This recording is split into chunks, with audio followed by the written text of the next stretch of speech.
तला हुआ खाना। भाभी यार ले भी आओ, अब कितना वेट करवाओगी? जब तक इंसान भूख से तड़प तड़प कर चक्कर खाकर गिर ना जाए तब तक खाना नसीब नहीं होगा क्या? अरे रिंकी, ऐसा क्यों कह रही हो? और खाना बनाना कोई बच्चों का खेल तो है नहीं, और ना ही मेरे पास कोई जादू की छड़ी है जिसे घुमाकर मैं 5 मिनट में खाना बनाकर टेबल पर लगा दूं।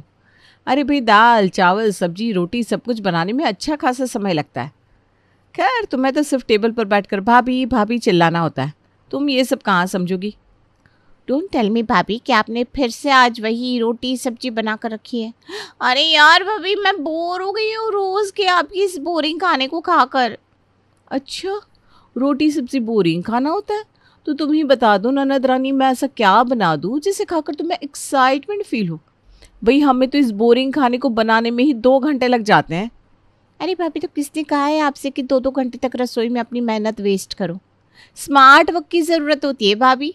आज के ज़माने में कौन आपकी तरह ये रोज़ रोज़ बोरिंग रोटी सब्जी चावल बनाता है? आपको ना आजकल के ट्रेंड की कोई समझ ही नहीं है। देख रिंकी, पहले ही रसोई में काम करते करते ना मेरा दिमाग गर्म हो गया है, और अब ये सब बातें करके तो मेरा दिमाग और ख़राब मत कर। अरे भाई, एक इंसान इतनी मेहनत से खाना बना कर लाया है, उसकी मेहनत की थोड़ी सी तारीफ तो तुम कर नहीं सकती, उल्टा बने हुए खाने में कमियां अलग निकाल रही हो। ऐसा करना, कल से मेरे साथ रसोई में आकर थोड़ा हाथ पैर हिलाकर काम करना। हम भी देखें भाई, रोटी सब्जी जैसी बोरिंग चीज़ों के अलावा पाक कला में तुमने ऐसी कौन सी सिद्धि हासिल कर ली है जो मेरे हाथ की रोटी तुम्हें बोरिंग लगने लगी है? देख रही है माँ जी, आप भी ना बस चुपचाप सुनती रहती हैं। आपने सुना ना कैसे ये रिंकी मेरे हाथ के खाने में कमियां निकाल रही है? अरे नालायक, पका पकाया मिल रहा है ना तो चुप होकर खाना सीख। ठीक है तो कह रही है बहू, तुझे टेबल पर बना हुआ खाना मिल रहा है इसलिए खाने में 10 तरह की कमियां निकाल रही है। जिस दिन सबको बना कर खिलाएगी उस दिन मैं देखूंगी कौन से पकवान बनाएगी। तो अरे माँ, आप और भाभी दोनों बात पूरी सुने बिना ही चढ़ाई कर देते हो। अब मैंने कब कहा कि आप लोग मेरे लिए पकवान बनाओ? मैं तो ये कह रही हूँ कि रोज़ रोज़ रोटी सब्जी चावल बनाना छोड़कर कुछ चटपटा मसालेदार सा बना लिया करो ना। ऐसा कौन सी किताब में लिखा है कि दिन में 3 टाइम ये भारी भरकम खाना ही खाना है? रिंकी, तेरी ये बात है ना मेरे सिर के ऊपर से जा रही है। तो ऐसा कर, अपनी ये ज्ञान वाणी माँ जी को सुना। मेरे पास बहुत काम है। खाना टेबल पर लगा दिया है, मन करे तो खा लेना। लगता है भाभी ऐसे सुधरने वालों में से नहीं है। इनको किसी और तरीके से समझाना पड़ेगा। शाम के समय, भाभी आज मेरी सहेलियाँ डिनर के लिए आने वाली है, आप प्लीज़ कुछ अच्छा सा बना देना ना। दोस्तों के सामने मेरी नाक नहीं कटनी चाहिए। अरे तुम चिंता मत करो, तुम्हारे दोस्त डिनर पर आ रहे ना, फिक्र करने की कोई बात नहीं है। मैं बढ़िया सा डिनर तैयार कर लूँगी। शाम के समय कॉलेज से लौटते हुए रिंकी अपनी सहेलियों को लेकर घर आती है। रिंकी की सहेलियों के घर आने के बाद, अरे रिंकी, आ गई तुम? ये देखो, तुम्हारी सहेलियों के लिए मैंने पहले ही कोल्ड ड्रिंक मंगा कर रखी है। ये लो, ट्रे में लगा दिया है, तो अपनी सहेलियों के लिए कोल्ड ड्रिंक लेकर जाओ। तब तक मैं खाना लगाने की तैयारी करती हूँ। रिंकी अपनी सहेलियों को कोल्ड ड्रिंक सर्व करती है। अभी वो अपने दोस्तों से बात कर ही रही थी कि भाभी डाइनिंग टेबल पर खाना लगा देती है। रिंकी, खाना लगा दिया है, सब लोग डाइनिंग टेबल पर आकर खाना खा लो। भाभी की बात सुनकर रिंकी और उसकी सहेली जाकर डाइनिंग टेबल पर बैठ जाती हैं। लेकिन जैसे ही वो डाइनिंग टेबल पर रखे बर्तनों को खोलकर देखती है तो उसका पारा 7वें आसमान पर पहुंच जाता है। भाभी, आपने क्या कसम खा रखी है दोस्तों के सामने मेरी नाक कटवाने की? मैंने क्या कहा था आपसे कि मेरे दोस्त आ रहे हैं, आज कुछ ढंग का बना लेना, फिर आपने ऐसा क्यों किया? अरे बाबा, तो मैंने कौन सा तुम्हारे दोस्तों के लिए दाल चावल बनाया है? जाकर देखो ना, पुलाव मटर पनीर और पूरियाँ बना कर रखी है। जाओ खाओ अपने दोस्तों के साथ गर्मा गर्म। कैसी बातें करती हो भाभी आप? दोस्तों को सब्जी पूरी खिलाने के लिए थोड़ी ना इनवाइट किया मैंने, और पहले भी कई बार समझा चुकी हूँ आपको कि सब्जी रोटी पूरी पराठों से ऊपर उठो। अरे बुआ जी की गेस्ट और मेरे फ्रेंड्स में कोई डिफरेंस नहीं समझती हो क्या? बिना बात कॉलेज में मजाक बन जाएगा मेरा। अरे कुछ हल्का फुल्का स्नैक्स नहीं बना सकती थी आप? रहने दो, आपको कुछ भी कहना बेकार है, क्योंकि आपको करना तो वही होता है जो आपका मन करेगा। किसी की बात सुनने वालों में से तो आप हो नहीं। 2 दिन बाद, भाभी, आपने देखा आपका कितना वेट बढ़ गया है? आप कुछ करते क्यों नहीं? अरे कहाँ बढ़ा है मेरा वज़न? तुम्हारी तरह 18 साल की तो हो नहीं जो साइज 0 होगा मेरा। शादी हो गई है, 2 बच्चे हैं, तो थोड़ा बहुत वज़न बढ़ना तो नॉर्मल है। लो कर लो बात। अब शादी हो गई इसका मतलब ये थोड़ी ना है कि आपको वेट बढ़ाने का लाइसेंस मिल गया। अरे भाभी, आज के ज़माने में औरतें 40 में 20 की दिखती है, और एक आप हो जो 30 साल में 40 की दिखने लगी हो। क्या बात कर रही है तू? सच में मैं बहुत मोटी हो गई हूँ क्या? अच्छा तू ही बता मैं क्या करूँ कि मेरा वज़न कम हो जाए? भाभी, आप चिंता क्यों करती हो, मैं हूँ ना। ये देखो, मेरी फ्रेंड, इसका नाम रीना है। इसका हेल्थ इन्फ्लुएंसर है इंस्टाग्राम पर। 10,000 लोग फॉलो करते हैं उसको। रोज़ वेट लॉस फिटनेस से रिलेटेड वीडियो शेयर करती है।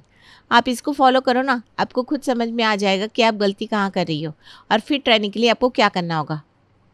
अरे रिंकी, तुझे तो पता है मेरे पास कहाँ है इतना टाइम कि मैं बैठकर इंस्टाग्राम पर रील देखूं। अरे छोड़ ना तू, मैं जैसी हूँ वैसी ही ठीक हूँ। अच्छा भाभी, एक आइडिया है। मेरी फ्रेंड है ना रीना, कल उसके भाई की शादी है, उसने मुझे इनवाइट भी किया है। ऐसा करते हैं, कल मैं आपको पार्टी में ले चलती हूँ। आपकी 1-to-1 रीना से बात करवा दूँगी। आप खुद ही मिलकर उससे पूछ लेना कि फ़िट रहने के लिए आपको अपनी डाइट में क्या-क्या चेंज करने की ज़रूरत है। अरे हाँ, ये आइडिया मुझे कुछ ठीक लग रहा है। ठीक है, मैं चलती हूँ कल तेरे साथ, फिर वहाँ जाकर ना उसी से पूछ लेंगे। दोनों ननद भाभी मिलकर रीना के यहाँ पार्टी में पहुँच जाती हैं। रीना, ये मेरी भाभी है। मैंने तुझे इनके बारे में बताया था ना। एक्चुअल में ये तेरी बड़ी फ़ैन है। बहुत तारीफ़ कर रही थी तेरी रील्स की। अच्छा, तू बता, इनके लिए कुछ सजेस्ट कर सकती है क्या, ताकि भाभी का वेट ना थोड़ा कंट्रोल में रहे। हाँ हाँ, क्यों नहीं, यही तो काम है मेरा। अच्छा भाभी, पहले आप अपनी डाइट के बारे में बताओ। आप कब क्या कितना खाती हो? देखो वैसे मैं बताऊं तो मैं ना काफ़ी ध्यान रखती हूँ अपनी और घर वालों की डाइट का। बाज़ार का खाना तो ना के बराबर ही खाती हूँ, और खाने में ज़्यादातर रोटी सब्जी चावल यही सब लेती हूँ। नाश्ते में भी पराठे की जगह रोटी खाती हूँ। ज़्यादा तला भुना मसालेदार खाना मैं अवॉइड ही करती हूँ। हम्म। तो ये बात है, मुझे लगा था ही कि यही बात निकलेगी। देखो आप भी वही गलती कर रही हैं जो इंडिया में ज़्यादातर लोग करते हैं। आपके खाने में भर भर के कार्ब है और प्रोटीन विटामिन फाइबर न के बराबर। इसलिए जो खाना आपके हिसाब से सिंपल है वही खाना खाकर आप लोगों का वेट बढ़ता जाता है। क्या मतलब? और ये कार्ब क्या है? मैंने तो कभी कोई कारवार नहीं खाया। अरे भाभी, कार नहीं कार्ब। और ये जो आप दिन के 3 टाइम रोटी चावल खा रही है ना, वहीं से आपके शरीर में ये एक्स्ट्रा कार्ब बन रहा है। तो फिर तुम्हारे कहने का मतलब क्या है? मैं खाना खाना छोड़ दूँ? नहीं भाभी, खाना खाना छोड़ दोगी तो कैसे काम चलेगा? लेकिन आपको अपने डाइट में चेंज करने की ज़रूरत है। खाने का मतलब यह है कि ये जो रोटी चावल आप भर भर कर खा रही है ना, उसको कम करना है। बल्कि मेरी मानो तो उसको बंद ही कर दो। ये कार्बोहाइड्रेट किसी को फ़ायदा नहीं करते, बल्कि बॉडी में एक्स्ट्रा फैट को जमा कर देते हैं। इसके बजाय आप सब्ज़ी खाइए, फ्रूट्स खाइए। बल्कि मेरी मानिए तो आप अपने थाली भर के खाने को ना हल्के स्नैक्स के साथ रिप्लेस कर दीजिए। ऐसा करने से आपकी बॉडी को एनर्जी भी मिलती रहेगी, और कार्ब्स कम होने की वजह से आपका वज़न भी नहीं बढ़ेगा। और ये डाइट प्लान मैं भाभी सिर्फ आपके लिए नहीं बता रही हूँ, बल्कि आपकी फैमिली में सभी को इसको फॉलो करना चाहिए। बढ़ती उम्र के साथ कार्बोहाइड्रेट जितना कम खाया जाए सेहत के लिए उतना ही अच्छा होता है। अच्छा हुआ रिंकी, तुम ना मुझे अपनी फ्रेंड से मिलवाने के लिए आई। अरे मैं यहाँ नहीं आती तो मुझे कभी पता ही नहीं चलता कि मैं कितनी बड़ी गलती कर रही हूँ। और मैं अभी ना इतनी बेवकूफ़ हूँ। तुम तो पता नहीं कब से मुझे रोटियां बनाने के लिए मना कर रही हो, लेकिन मैं ही तुम्हारी बात सुनने के लिए तैयार नहीं थी। लेकिन अब मुझे सारी बातें एकदम साफ साफ समझ में आ गई हैं। अब से घर में रोटी चावल बनना एकदम बंद, मतलब बंद।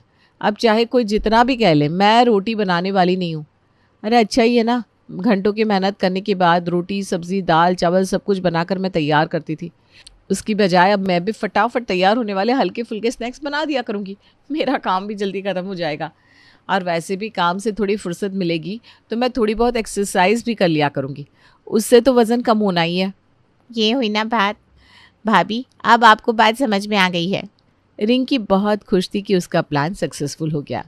भाभी को लेकर रीना के यहाँ पार्टी में आने का उसका मकसद ही यही था कि वो भाभी को रोटियां ना बनाने के लिए किसी तरह कन्विंस कर ले।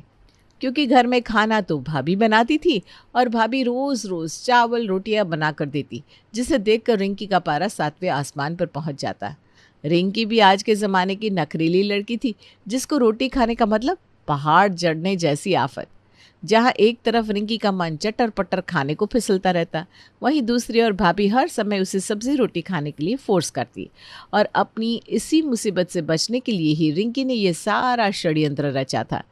रीना को भी उसने पहले ही रटवा दिया था कि उसे भाभी के सामने क्या क्या बोलना है। सब कुछ रिंकी के प्लान के अकॉर्डिंग हुआ था और भाभी भी रीना की बातों में पूरी तरह से आ चुकी थी। घर आने के बाद, भाभी आज नाश्ते में क्या बनाया है? अरे आलू के पराठे बनाने के लिए बोला था कल रात को मैंने, तो वही बने होंगे और क्या। क्या माँ, रोज रोज पराठे रोटी खाकर बोर नहीं होते आप लोग? मुझे लग रहा है पूरे मोहल्ले का अनाज ना अकेले हम लोग खा जाते हैं। बिल्कुल ठीक कह रही है रिंकी तू, मुझे भी ऐसा ही लगता है। इसीलिए मैंने माँ जी के कहने के बाद भी नाश्ते में आज आलू के पराठे नहीं बल्कि पोहा बनाया है। बनाने में भी इतना आसान और खाने में भी। इसे खाने से कार्बोहाइड्रेट और फैट भी नहीं बढ़ता। क्यों रिंकी, ठीक कहा ना मैंने? अरे वाह भाभी, अब तो मेरी भाषा बोलने लगी। खैर, देर आए दुरुस्त आए, मज़ा ही आ गया भाभी आज तो नाश्ते में। अच्छा ये बताओ, लंच में क्या बनाने वाली हो? देख, मैंने तो सोचा है कुछ हल्का फुल्का ही बना लूँ। तू चिंता मत कर, रोटी नहीं बनाऊंगी, कुछ ना कुछ स्नैक्स बनाऊंगी। अरे बहू क्यों भाई, कितनी बार नाश्ता करेंगे हम लोग? नाश्ते के टाइम नाश्ता कर लिया ना, अब खाने में भी तू नाश्ता बनाएगी तो हम खाना कब खाएंगे? माँ जी माफ़ कीजिए, मैंने आपको बताना ही भूल गई थी। आज से घर में रोटी बनना बंद। अब तो हम लोग सिर्फ और सिर्फ स्नैक्स खाकर ही काम चलाएंगे। अरे गलती हो गई मुझसे, जो इतने सालों से मैं आपको दिन में 3 टाइम भर भर के कार्ब्स खिला रही थी। अरे कुछ भांग तो नहीं चाट ली ना तूने? अब ये कार्ब क्या होता है? मैंने तुझे रोटी बनाने को कहा है, तू चुपचाप सब्जी रोटी बना। नहीं नहीं नहीं माँ जी, बड़ी मुश्किल से तो मुझे अपनी गलती समझ में आई है। अब सब कुछ जानते हुए मुझसे ये गलती नहीं होगी। अब से खाने में सिर्फ और सिर्फ स्नैक्स ही बनाऊंगी मैं। तेरे एक मुट्ठी बादाम से किसका भला होगा? अरे माँ जी, किसने कहा आपसे कि मैं आपको एक मुट्ठी बादाम खिलाने वाली हूँ? रिंकी ने मुझे स्नैक्स के लिए बहुत सारे आइटम बता दिए, उनसे ही आपको बनाकर मैं खिलाती रहूँगी। कभी पकौड़े, कभी फिंगर फ्राई, कभी बर्गर, सैंडविच, पोहा, उपमा, पास्ता। चिंता मत करिए, आप लोगों को भूखा रखने की कोई इच्छा नहीं है मेरी। देख, जैसे इतने साल से चल रहा है ना, चुपचाप वैसे ही रोटी सब्जी बना ला। तुझे पता है ना, तेरे बाबूजी को समय से खाना ना मिले तो उन्हें गुस्सा आ जाता है। क्यों बिना बात कलेश करवाना चाह रही है तू?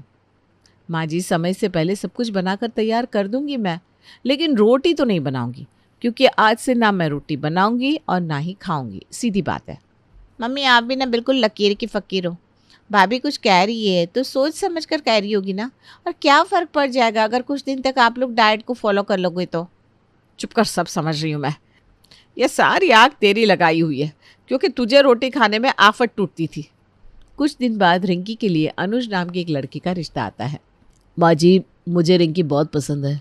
रिंकी में वो सारे गुण हैं जैसा कि मैं अपनी पत्नी के लिए चाहता था। अगर रिंकी को भी मैं पसंद हूँ तो हम ये रिश्ता पक्का कर सकते हैं। मुझे भी अनुज बहुत पसंद आए हैं।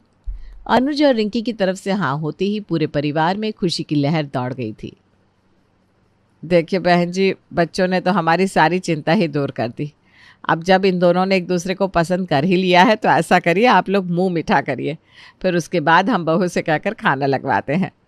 सभी लोग मुंह मीठा करते हैं और उसके बाद डाइनिंग टेबल पर बैठ जाते हैं।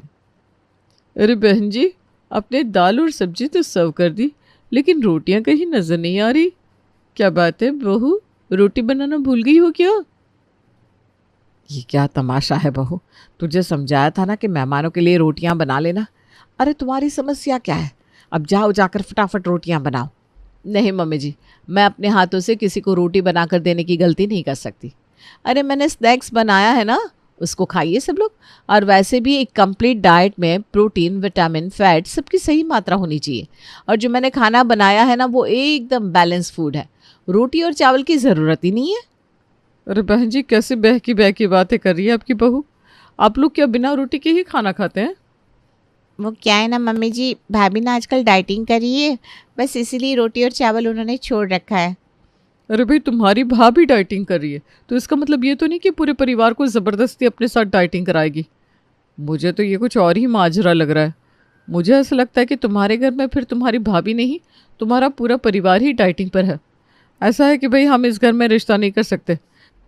हम तो सोच भी नहीं सकते कि खाने के समय टेबल पर रोटी की जगह सिर्फ पकौड़े, मोमो और सैंडविच, बर्गर नजर आए। हम लोगों का तो पेट ही नहीं भरेगा जब तक हम रोटी या चावल ना खा ले। बहन जी, आप भी ना कमाल की बातें करती हैं। रिंकी आपके घर की बहू बनकर जाएगी, जैसा आप कहेंगी वैसा खाना बनाएगी वो। ये तो हमारी बहू के सर पर फितूर चढ़ा है, उसमें इस बेचारी रिंकी का क्या कसूर। आप लोग रिश्ता मत तोड़िए। देखिए हम लोग भी पूरी कोशिश करेंगे कि बहू से कहकर फिर से नॉर्मल खाना बनवाना शुरू कर दें। रिंकी की माँ अपनी तरफ से समझाने की बहुत कोशिश करती है, लेकिन अनुज के माता पिता रिश्ता तोड़कर चले जाते हैं। अनुज के माता पिता के जाने के बाद, भाभी ये क्या किया आपने? ये क्या काम काम करके सबका दिमाग खराब कर रखा है आपने। थोड़ा तो दिमाग लगाया कीजिए। आज स्नैक्स के नाम पर जो आप पकौड़े और फ्रेंच फ्राइज बना कर रख देती है, कभी सोचा है आपने उसमें कितना फैट होता है? कोई आपको कुछ भी पढ़ा देता है और आप फट से मान लेती है। थोड़ा तो दिमाग लगाया कीजिए। मैं मानती हूँ कि ये सब मैंने ही किया था। मैं थक गई थी आपके रोज़ रोज़ रोटी और पराठे खाकर, इसलिए मैंने अपनी फ्रेंड रीना के ज़रिए आपके दिमाग में ऐसी बातें डलवाई जैसे कि आप रोटी छोड़कर मेरे लिए तरह तरह के स्नैक्स बनाना शुरू कर दो। लेकिन मुझे नहीं पता था कि आपकी वजह से मेरा अनुज के साथ रिश्ता ही टूट जाएगा। क्या कहा? ये सब तेरी चाल थी? तो ठीक है, जैसे को तैसा।